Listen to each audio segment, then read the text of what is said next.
Welcome to episode 24 of the Rescued by Dragons podcast, Tales of the Brunch Club, a fantasy fiction podcast inspired by a weekly homebrew Dungeons & Dragons campaign.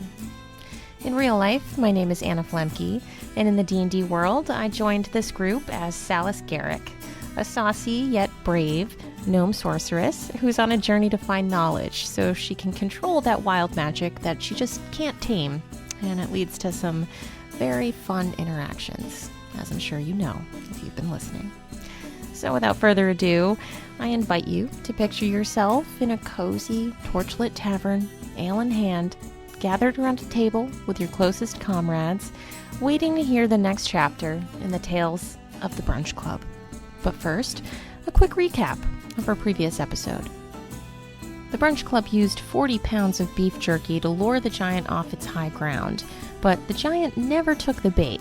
However, a chimera, 3 griffins, and 8 flying lizards did. And during the fight with the creatures, Salas's wild magic surged twice, instantly aging her 8 years each time.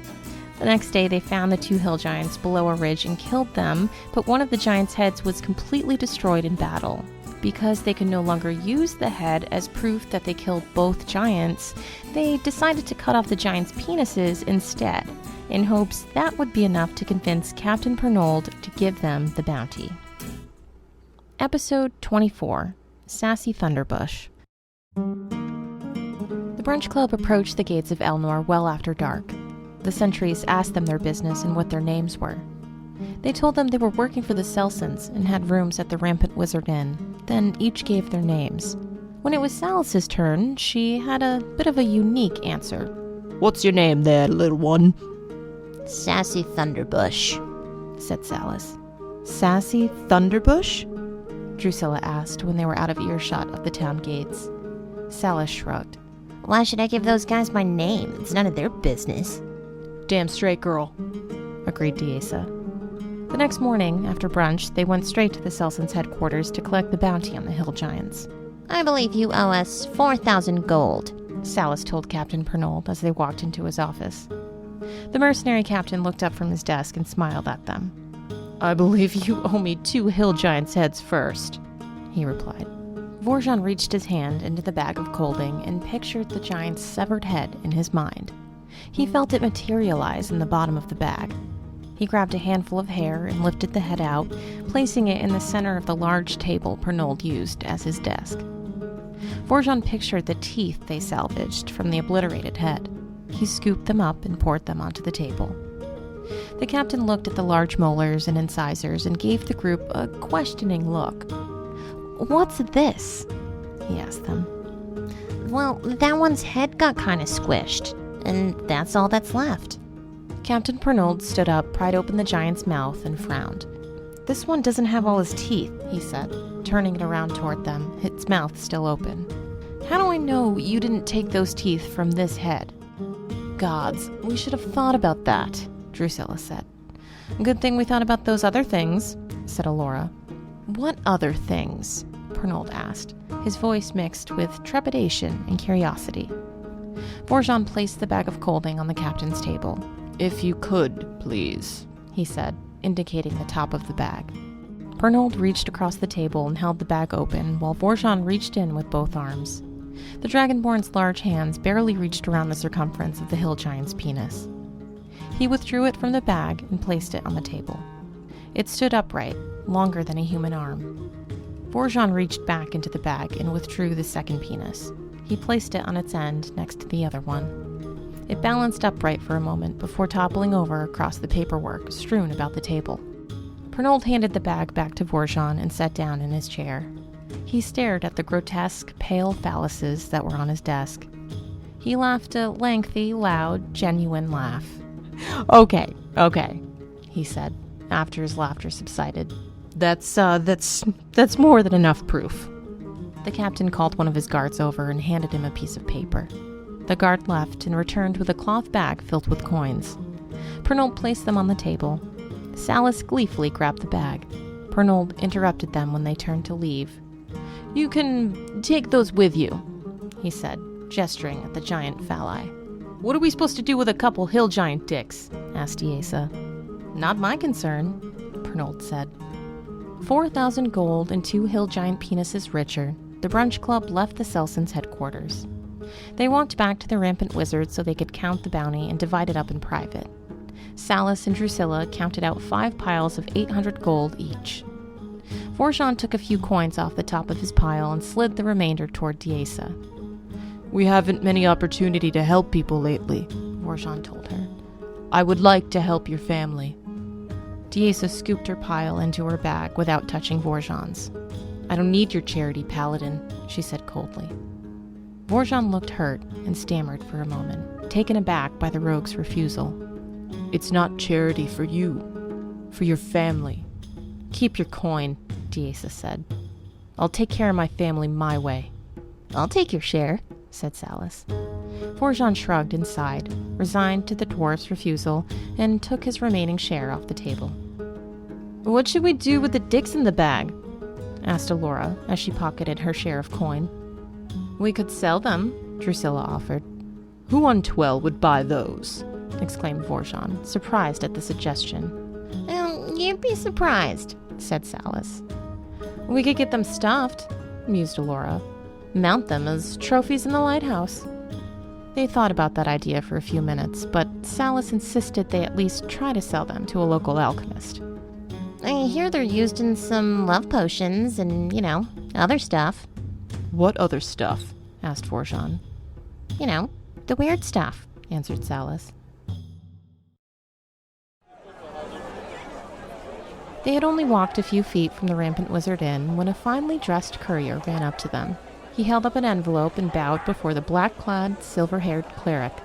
Are you Drusilla Gallinoodle of Analara? He asked. That depends on who's asking. Lady Eloise Tyrol, ma'am, he answered, gesturing for her to take the envelope. Drusilla did. She opened it and read it out loud. The widow Lady Eloise Tyrol cordially invites you and your guests to attend a gala tomorrow evening, celebrating her reintroduction into society after the appropriate period of mourning. May I tell her you'll be attending? The courier asked, expecting an answer. How does Lady Tyrol even know who I am? Drusilla inquired. The courier smiled. She knows a great many things. I'm sorry, Drusilla told him.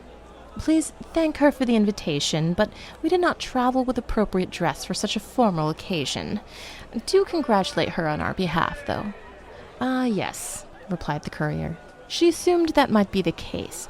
She says she realizes that adventurers such as yourselves travel light and your armor will be acceptable. She also hopes you will share your tales of adventure with her guest. A party in high places, said Alora.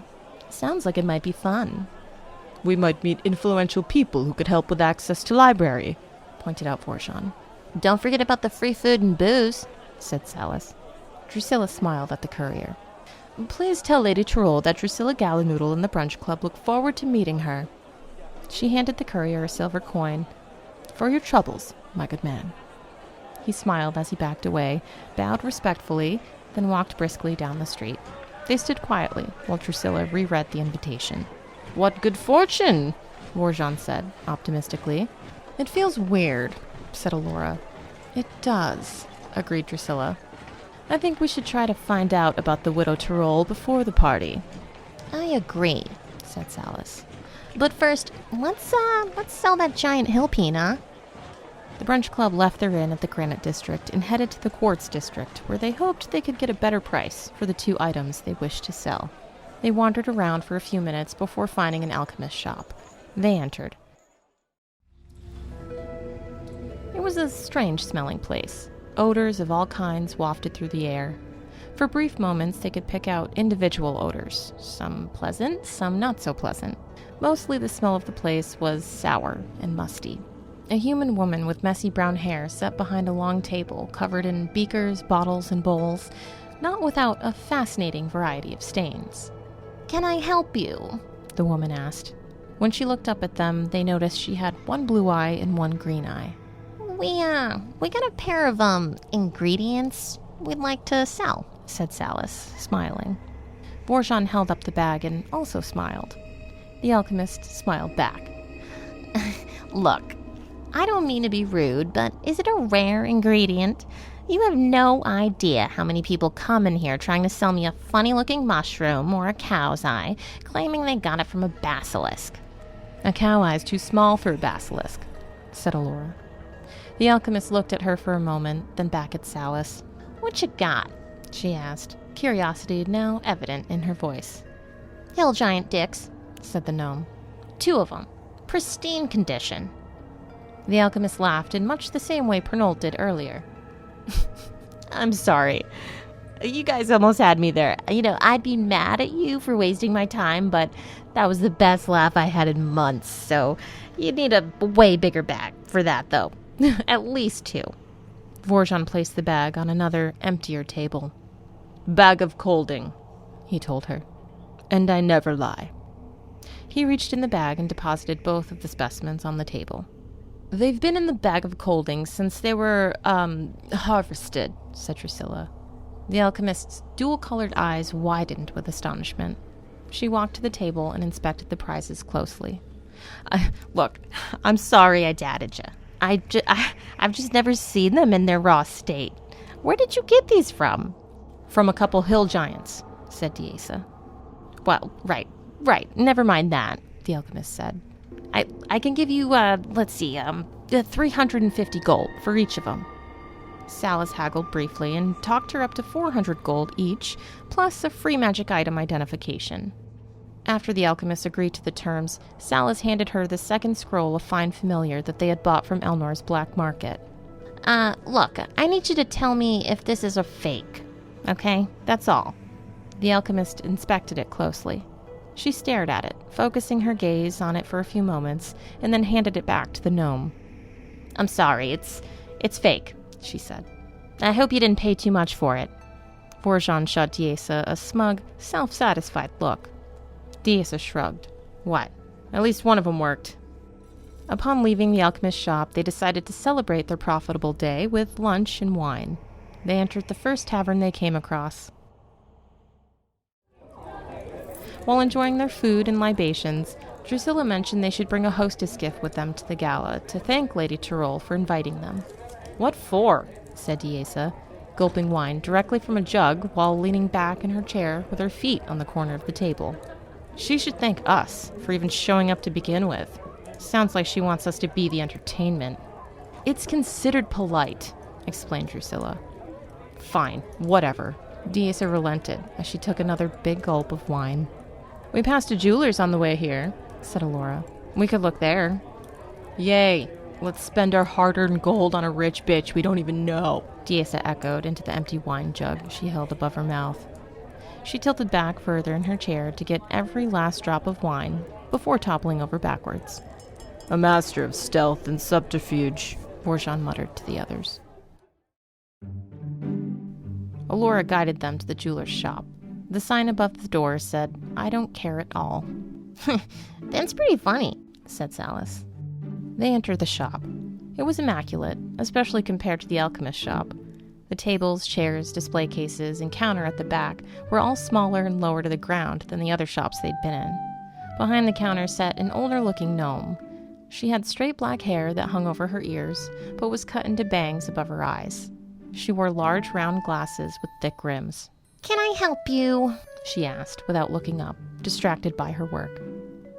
Yes, we're looking for a hostess gift for a party tomorrow night, Drusilla explained. We don't know her, though, so I'm not sure what she'd like. Everyone loves jewelry, the woman said, finally looking at them. I was hoping for something a little more unusual, the cleric explained. Wait a second, Vorjon interrupted. We have necklace we found. We could give her that. Whoa there, big guy, said Salas. Let's find out how much it's worth before we just give it away. Vorjon agreed, retrieved the necklace from the bag, and handed it to the jeweler. The woman stood up and shouted through a doorway behind her. Norman, get over here. A younger-looking gnome emerged from the door. He had a round face, kind eyes, and long orange hair that stood straight up from his head like wheat. Yes, Grandma? He said in a soft voice. Watch the store while I appraise something. She disappeared into the back room. Salis walked right up to him. Hi, Norman, she said. I like your hair. Norman hesitated, trying to think of something to say. He seemed distracted by Salis's sudden compliment. Thanks. I like your eyes. They're so green. Thanks, Norman. She smiled. My friends call me Tuft, said Norman. Can I call you Tuft? Asked Salis. Sure, said Tuft. So, that means we're friends now, doesn't it? Said Salis, holding out her hand. Tuft took it shyly and returned her handshake.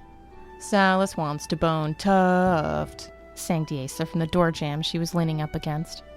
Tuft's cheeks turned crimson, and he looked extremely uncomfortable. Norman, said Drusilla, I'm looking for a gift. Something unusual. Maybe something with a story behind it. Tuft suddenly looked a little less uncomfortable and walked over to one of the display cases. We have just the thing. He handed her a dagger. It had a dark iron blade that was almost black. The pommel was made of hematite, and the handle looked to be made of obsidian. The beautiful monochromatic dagger matched Drusilla's armor perfectly. It's called Kingsbane, he told her. Supposedly an assassin calling himself the Mottled Shadow. He used it to kill a king of Drazan centuries ago. Sounds perfect, Drusilla said. How much do you want for it? 1,000 gold, replied Norman. What about jade statue of elven woman from Lighthouse? Vorjon asked. They all looked at him. He explained. It perfect gift. It made of jade. It beautiful. And its sculpture of woman who died, became banshee, and haunted a lighthouse until we killed her. That's a pretty good story, said Norman. Thank you, Tuft, said Vorjon. Norman's grandmother returned and handed them the necklace. I think you could get at least 2,000 gold if you found the right buyer, she told them. It would certainly be an extravagant hostess gift. Jade statue it is, exclaimed Diesa from the doorway. How much for the appraisal? Vorjon asked. Before the woman could answer, Norman blurted out, It's on the house. His grandmother looked at him with annoyance. Then she noticed the way her grandson was looking at Salis. Her expression softened. Yes, she said. It's on the house today. On the house, Diesa shouted. As they were leaving, Salis turned back to Norman. Want to grab a drink tonight? Sure, yeah, said Tuft. Great, said Salis. Elf Song Tavern, 8 o'clock. Nice to meet you, Norman's grandma. My name is Nedna, the grandmother replied. Come back anytime. Salis waved. When they exited the jewelry store, Diesa suddenly burst out laughing. I don't care at all. Yeah, I get it. Allura and Drusilla grabbed the drunk rogue by the arms and pulled her along between them. They hadn't gone very far when Drusilla stopped suddenly and said, Wait! Drusilla pointed at the sign above the door they stopped in front of. It read, Puddle Rock Spa. We've got a few hours to kill, said Drusilla, and we do have to get cleaned up for tomorrow. All four women looked at each other and screamed excitedly at the same time, Spa Day! Spa Day? Asked Vorjon as they pushed him through the door.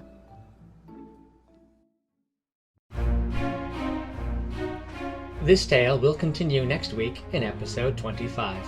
Episode 24 was written by Dominic White and based on a Dungeons & Dragons campaign created by our Dungeon Master, Brian Messmer. Valuable contributions to the story were added by the role-playing of Bethany Powers, who plays Diesa, J.P. Black, who plays Drusilla, Liz Richard, who plays Allura, Anna Flemke, who plays Salis, Dominic White, who plays Vorjon, and Brian Messmer, who plays everyone else. Ambience and effects used with permission by Michael Gelfi. If you enjoyed this podcast, please help us out by sharing it with your friends. We'd appreciate it. More information about Rescued by Dragons and ways to support this podcast can be found at rescuedbydragons.com. You can follow us on Instagram at Rescued by Dragons and on Twitter at RescueDragons. Thank you for listening, and please join us next week to find out, along with the rest of us, what happens next.